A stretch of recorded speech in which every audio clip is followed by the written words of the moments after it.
복 있는 사람은 악인들의 꾀를 따르지 아니하며 죄인들의 길에 서지 아니하며 오만한 자들의 자리에 앉지 아니하고 오직 여호와의 율법을 즐거워하여 그의 율법을 주야로 묵상하는도다.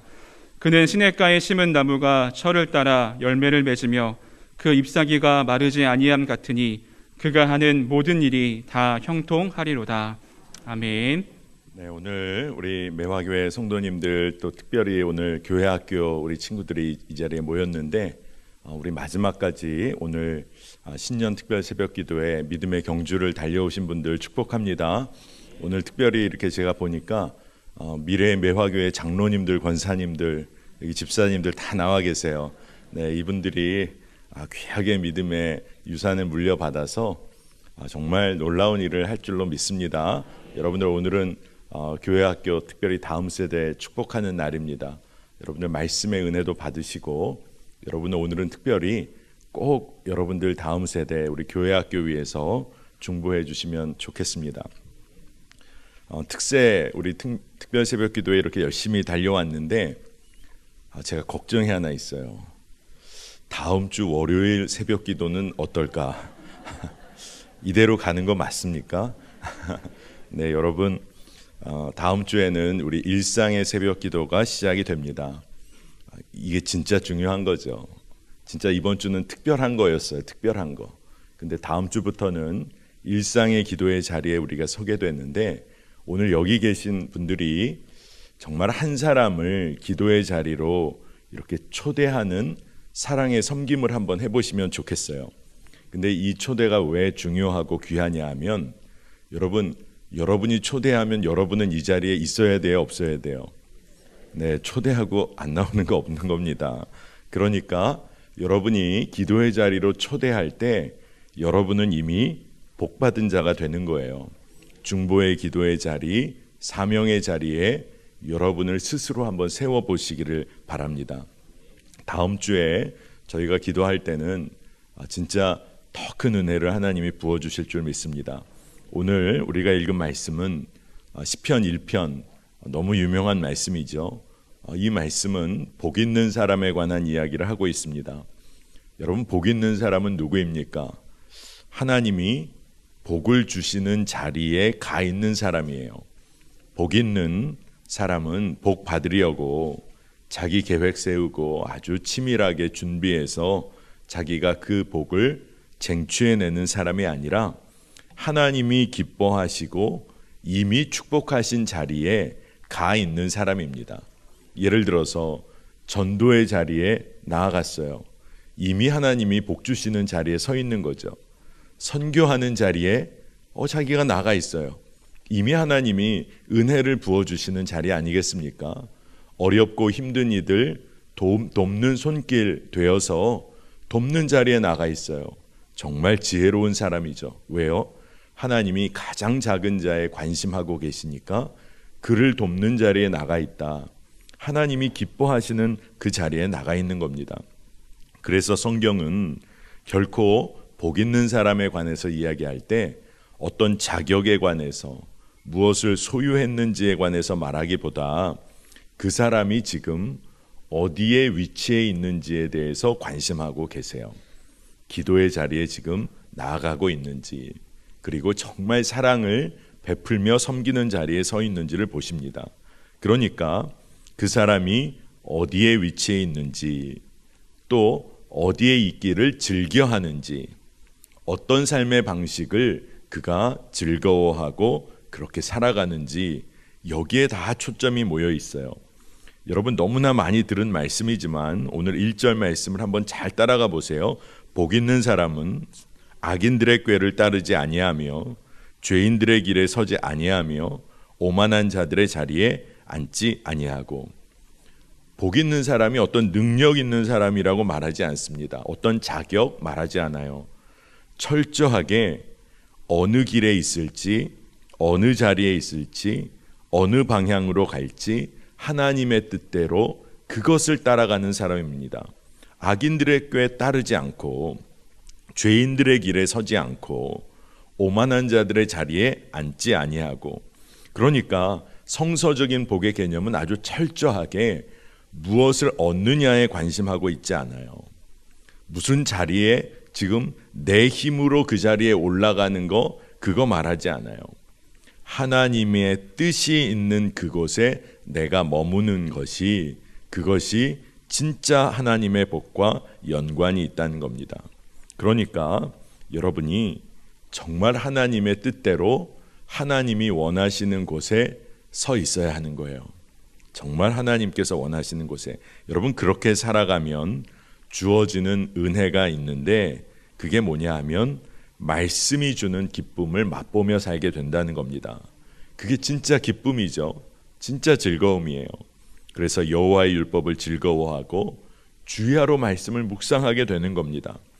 그러니 여러분 지혜 있는 사람이라면 어떻게 하는 게 좋은 거예요? 날마다 하나님의 말씀을 묵상하고 그리고 깨달은 대로 하나님이 기뻐하시는 자리로 나아가고 또 날마다 하나님의 말씀을 묵상하고 이것이 여러분이 하나님에게 정말 나아가서 하나님 앞에서 복 있는 사람으로 사는 그런 굉장히 중요한 핵심이 되는 겁니다. 저도 이제 목사로 사역을 하다 보면 말씀을 묵상할 때 어떤 때가 있냐 하면 제가 정말 하나님 앞에서 말씀을 묵상하면서 기쁨을 누릴 때가 있지만 어떤 때는 말씀을 준비해야 된다라는 그런 생각 속에서 말씀 앞에 설 때가 있어요. 그러니까 어떨 땐 일을 하려고 막 말씀에서 은혜를 받으려고 막 내가 찾는 겁니다. 근데 그렇게 말씀을 묵상할 때는 하나님께서 깊이 있게 깨닫게 해주시고 이끄시는 게 적은 것 같아요. 그런데 주의 말씀이 어찌 이리 단지요. 꿀송이보다 어찌 이리 단지요. 정말 주님과 교제하며 말씀을 묵상하는 시간은 하나님께서 주시는 기쁨이 다르다는 것을 깨닫게 됩니다.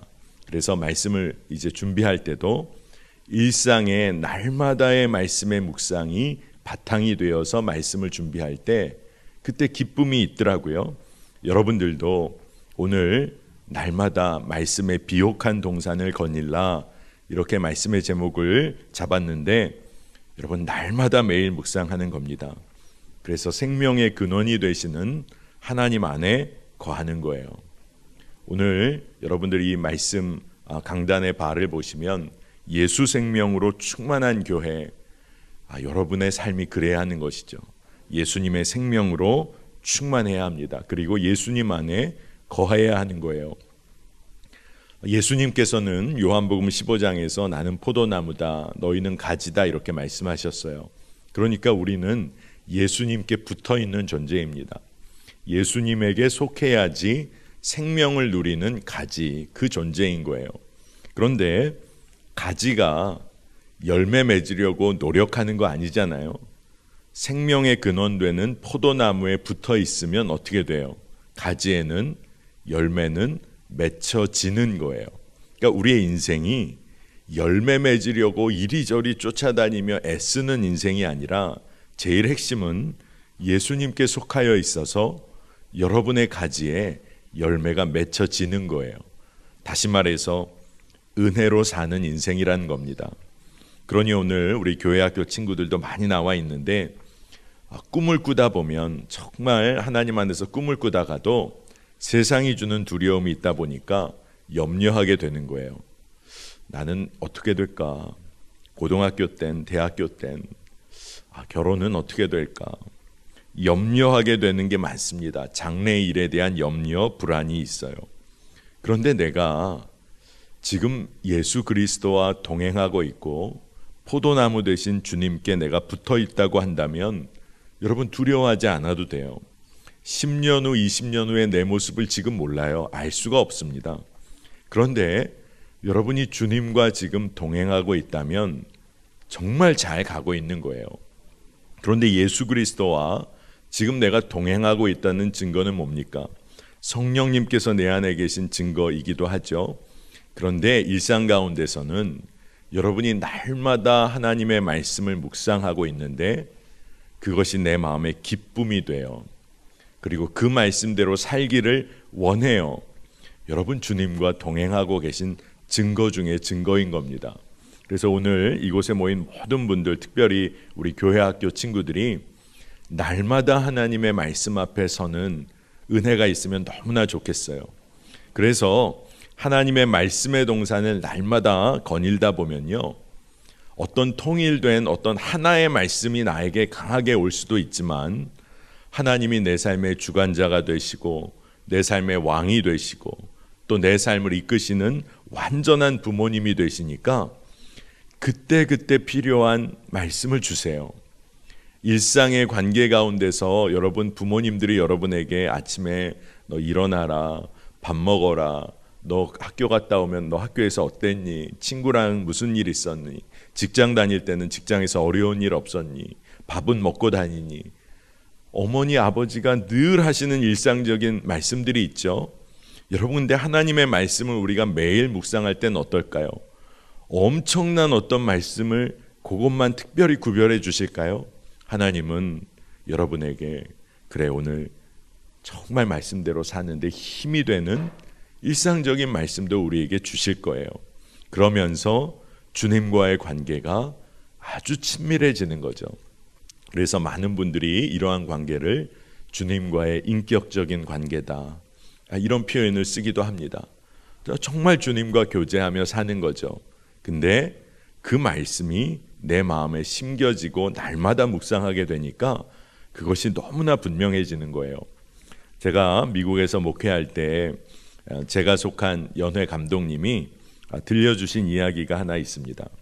미국의 한 목사님이 신실하게 목회를 감당하시는데도 교회가 크게 부흥하지 못하고 어려움이 좀 있었다고 해요. 감독님이 이 목사님들을 이렇게 훈련하는 교육대 이런 말씀을 해주신 거예요. 그런데 그 교회에서 사거리만 건너가면 되는 곳에 어느 날 새 교회, 새로운 교회가 설립이 됐다는 겁니다. 그런데 그 지역의 사람들이 그 새 교회에 모여들기 시작했다는 거예요. 그런 일이 있다 보니까 기존의 목사님이 심적으로 좀 부담도 있으셨겠죠. 그러던 중에 주일 저녁에 한 성도님 가정이 목사님 사무실을 찾아왔다는 겁니다. 그리고 목사님, 저희가 저기에 있는 새 교회로 옮기려고 하는데 그래도 그냥 떠나기보다 목사님께 인사는 드리고 떠나야 될 것 같아서 찾아왔습니다.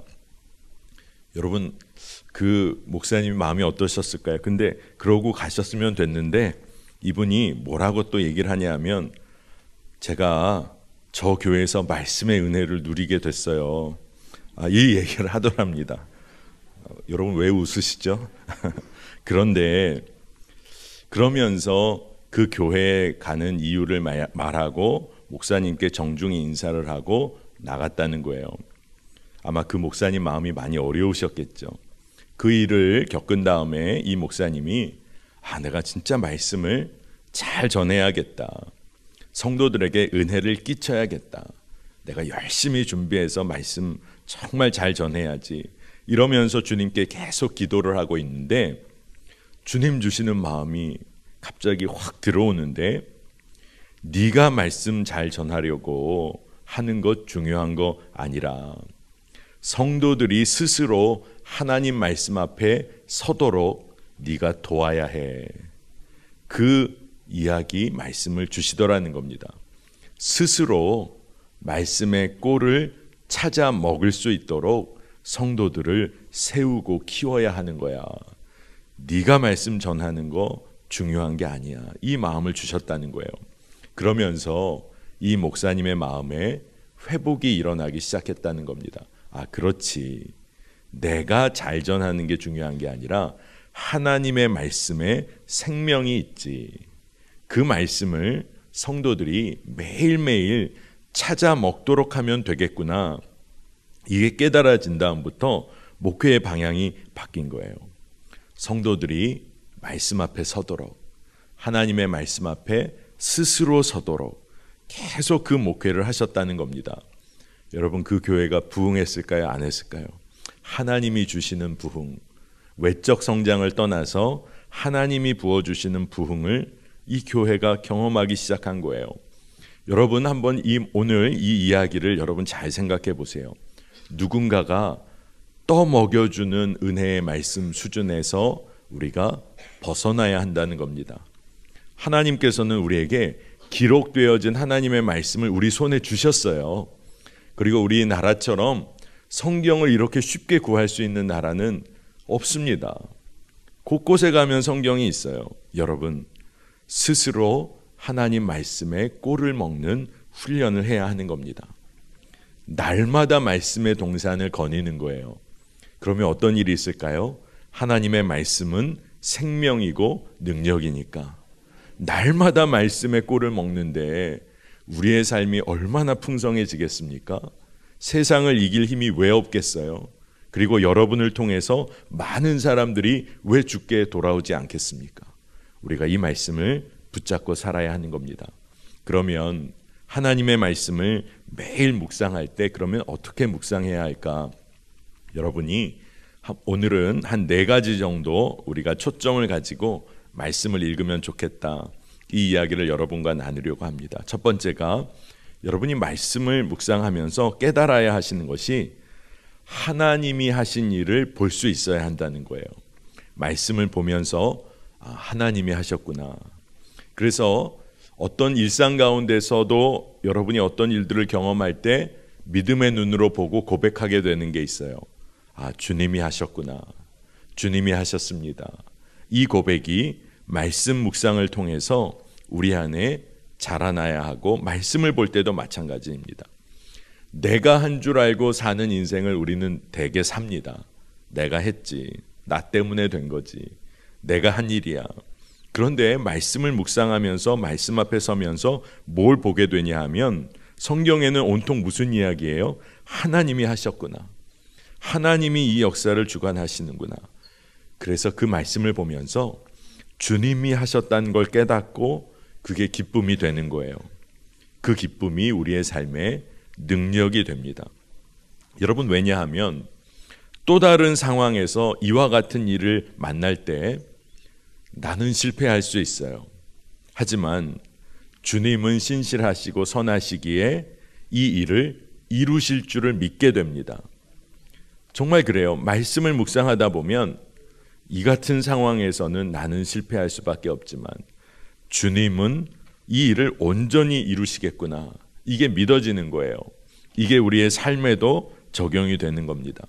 말씀 묵상을 통해서 하나님이 하신 일을 우리가 볼 수 있게 되는 거예요. 여러분, 어린 시절에 여기 우리 교회학교 친구들도 있는데 어린 시절에는 정말 내가 잘난 것 같고 또 내가 하고 싶은 거 마음껏 하며 살고 싶은 때가 있어요. 그런데 철이 들기 시작하면 뭐가 보이는지 아세요? 부모님의 수고와 헌신이 보이기 시작해요. 부모님이 참 눈물로 수고하시고 헌신하셨구나. 이게 보이기 시작합니다. 대부분 그래요. 철이 늦게 드시는 분은 굉장히 늦게 보게 될 거예요. 그런데 그래서 부모님이 그때 얼마나 그렇게 수고하시고 헌신하셨나 해서 자녀로서 부모님에게 그때 일을 나중에 이렇게 이야기하며 감사의 마음을 표현할 때가 있는데 대부분의 부모님들은 그 일을 기억 못 하세요. 대부분의 부모님들이. 왜 그러세요? 그렇게 자녀에게 헌신하고 수고하고 밥 먹이고 챙겼던 게 부모님에겐 너무나 일상이니까 그게 기억할 수 없는 거예요. 너무나 당연한 거잖아요. 그러니까 자녀들은 너무나 특별하게 기억하는데 부모님들은 내가 그런 적이 있었니? 내가 그런 적이 있었어? 근데 부모님이 그렇게 기억 못하고 계시다는 게 어떻게 보면 더 강하게 다가오기도 하는 거죠. 여러분, 큰맘 먹고 사랑하고 섬긴 일은 늘 그때뿐일 때가 많아요. 큰맘 먹었으니까 여러분 평생을 큰맘 먹고 삽니까? 아니잖아요. 그런데 일상 속에서 늘 사랑하고 섬기는 사람은 그냥 자연스러운 거예요. 여러분, 정말로 그렇습니다.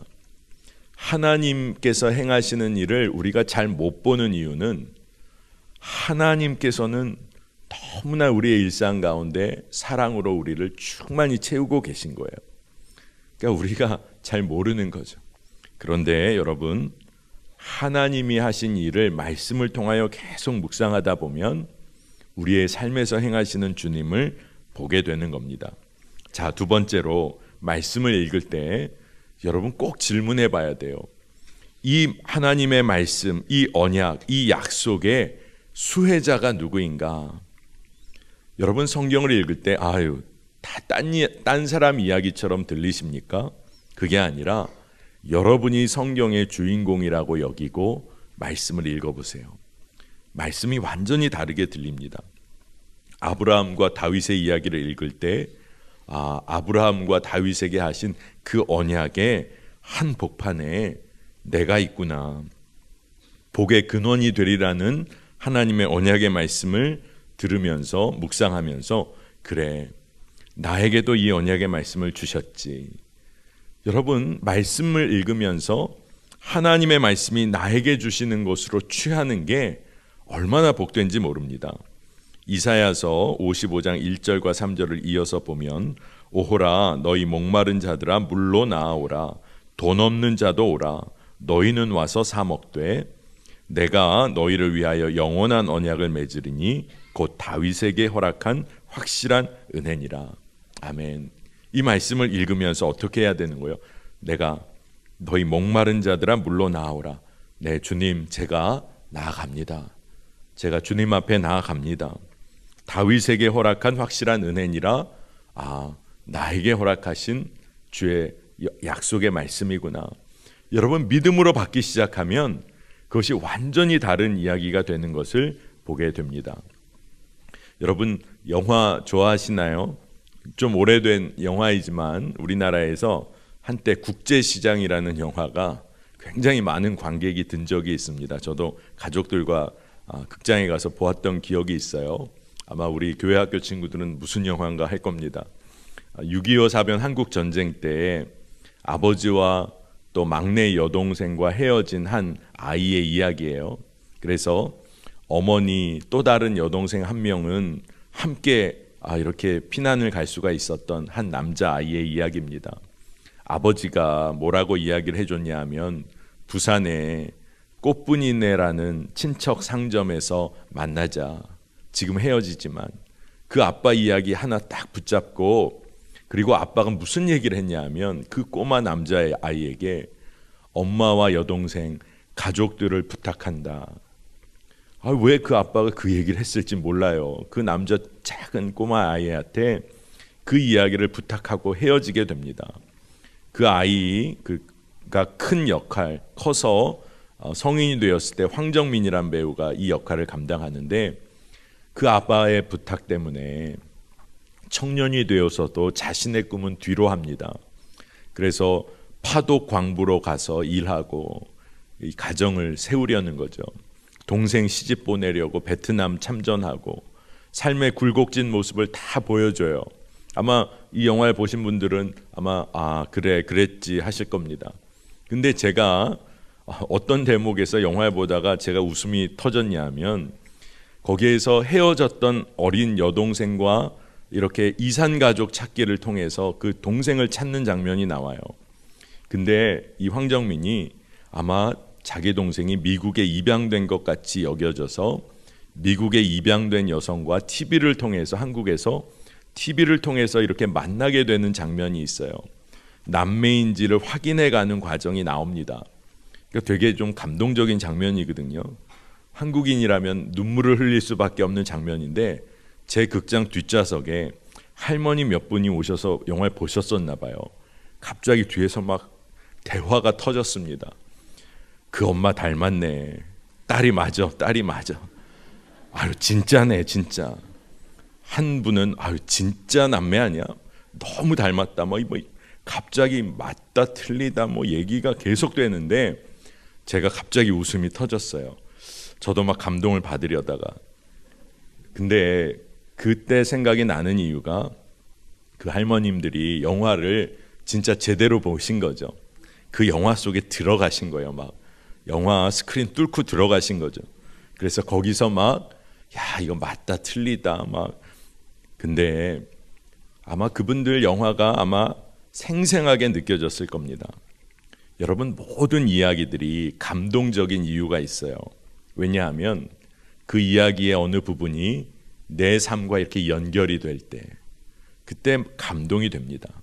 어떤 이야기가 별 이야기 아닌 것 같은데 내가 자라나면서 겪었던 어떤 한 것과 딱 만날 때 그 이야기가 아주 강력한 거죠.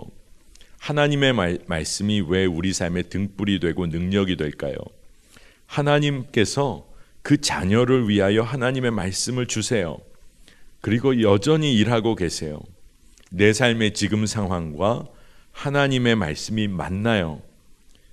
엄청난 역사가 일어나는 겁니다. 여러분, 하나님의 말씀이 우리의 삶과 만나는 순간에 하나님께서는 놀라운 일을 이루세요. 근데 이미 이루고 계셨던 거예요. 왜냐하면 자녀를 향하여 하나님이 끊임없이 말씀하고 계시니까. 여러분도 오늘 기도하시면서 하나님의 말씀을 깨달을 수밖에 없어요. 여러분이 마음만 열면. 왜? 하나님의 자녀에게 하나님께서 왜 말씀을 안 하시겠어요? 여러분, 정말로 나에게 하시는 말씀이다. 믿고 말씀을 읽고 묵상하셔야 합니다. 세 번째로는 이제 굉장히 중요한 단계인데, 여러분이 하나님의 말씀을 묵상합니다. 그러면 하나님이 정말 하나님의 마음을 주실 거예요. 그러면 그 말씀을 무엇이든지 예수의 이름으로 해야 함을 알고 붙잡아야 돼요. 은혜만 받았는데 난 그냥 그대로 산다. 많은 사람들이 여기를 못 벗어납니다. 그런데 이 말씀을 주신 분이 행하실 것을 믿고 예수의 이름으로 행하는 거예요. 골로새서 3장 17절입니다. 자, 우리 함께 읽겠습니다. 시작. 또 무엇을 하든지 말에나 일에나 다 주 예수의 이름으로 하고. 아멘입니다.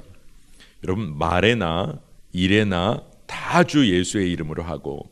아마 오늘부터 말 한마디 못하고 일 못 나가는 분 계실지 몰라요. 예수의 이름으로 해야 하는데, 여러분, 그 이야기가 아니라 하나님께서는 우리의 마음에 주의 말씀을 주세요. 하나님의 마음을 주세요. 그러면 이제 우리가 담대하게 그 말씀을 사는 거예요. 근데 예수님이 우리와 동행하시니 예수의 이름으로 담대히 그 일을 감당하는 겁니다. 제가 여러분에게 하나 질문할게요. 여러분, 전도하는 게 쉽습니까? 어렵습니까? 전도해보니까. 자, 뭐라고 대답해야 할지 지금 새벽에 갑자기. 여러분, 전도가 쉬운 일이에요. 쉬운 일. 근데 왜 쉬운 일일까요? 전도는 하나님이 하나님의 말씀을 들려주시는 사건이에요. 그러니 여러분이 감당할 일은 그냥 통로로 서는 거죠. 전도는 정말 쉬운 일입니다. 왜냐하면 저도 처음에 그렇게 생각 못했어요. 어떻게 말을 꺼내지? 참 어렵잖아. 저 사람이 뭐라고 하지? 참 어렵잖아. 근데 저희 할아버지께서 목사님이셨는데, 물론 지금은 고인이 되셨습니다.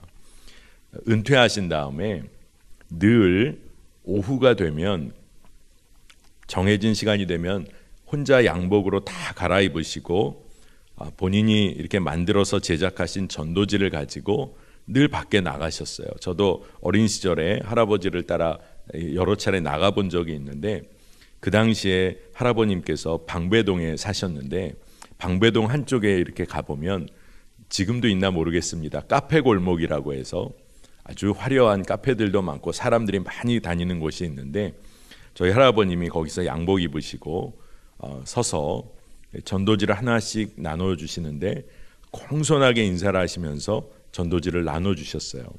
그러니까 머리가 하얗시고 근데 깨끗하게 양복을 입으시고 선 할아버지가 너무나 공손하게 인사를 하시면서 뭔가를 주니까 제가 기억이 납니다. 대부분의 사람들은 잘 받아갔어요. 어떤 분들은 똑같이 인사하고 받습니다. 진짜 사람의 마음이 전해지는 것 같아요. 그런데 예수 믿으세요. 예수님 믿으세요. 이러면서 주셨어요. 제 마음에 아유, 저게 전도가 되겠나. 근데 저희 할아버님이 저에게 해주신 이야기가 있어요. 예수님의 이름만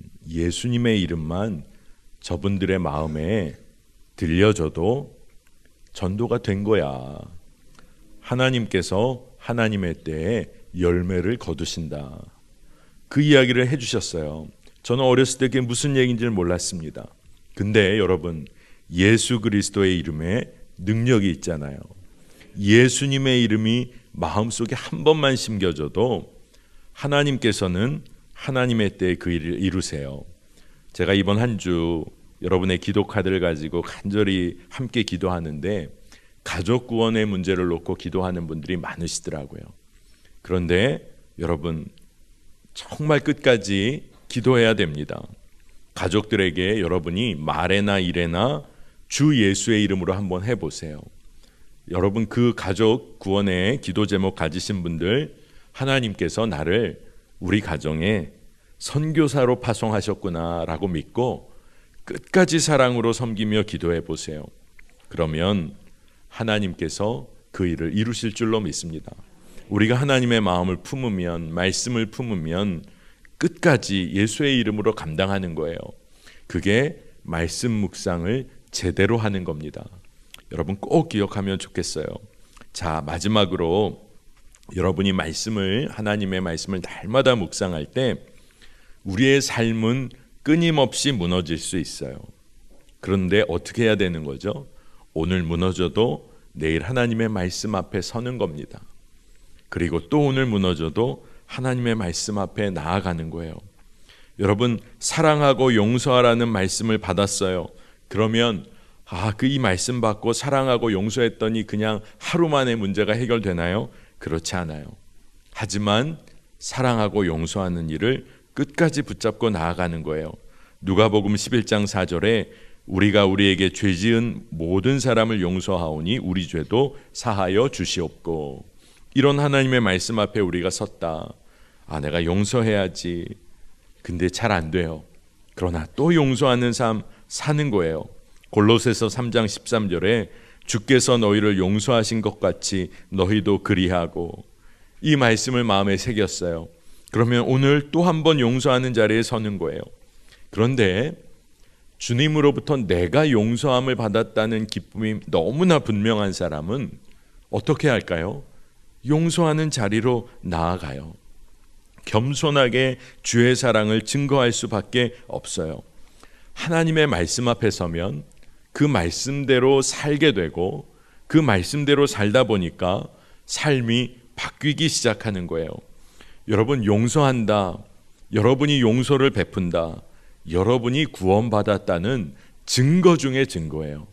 내가 주님으로부터 모든 죄 사함 받고 지금 이 땅에서 기쁨으로 사는 인생 되었는데 내가 뭘 용서하지 못하겠어요.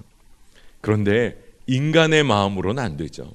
그런데 매일매일 말씀을 묵상하며 내 안에 계신 성령님께서 나를 이끄시면 그 일을 감당하고, 그 용서하는 사건을 통해서 여러분의 가정의 일터에, 그리고 만나는 사람 안에 놀라운 변화가 일어나는 겁니다. 이번 한 주 동안 저희가 내 하나님을 의지하고 담을 뛰어넘나이다, 이 말씀을 붙잡고 오늘까지 왔어요. 우리가 일상 가운데서 넘어서야 할 담이 많아요. 그런데 우리가 그 담을 어떻게 뛰어넘을 수 있습니까? 어떻게 하나님을 의지할 수 있을까요? 하나님이 말씀을 주셨으니까, 하나님이 내 삶의 길을 인도하시니까, 그러니까 담을 뛰어넘을 수 있는 거예요. 여러분, 그러니 날마다 말씀을 통해서 주님을 알아가고, 날마다 말씀을 통해서 주님과 교제하다 보니까 여러분의 마음 깊숙한 곳에 말씀이 새겨지니까 어떤 상황이 있을지라도 여러분의 입술에 말씀이 있어요. 자녀를 훈계해야 할 때 주의 말씀이 여러분의 입술에 있어요. 심한 말 나가기 어렵습니다. 그렇죠? 주의 말씀으로 양육하게 되는 거예요.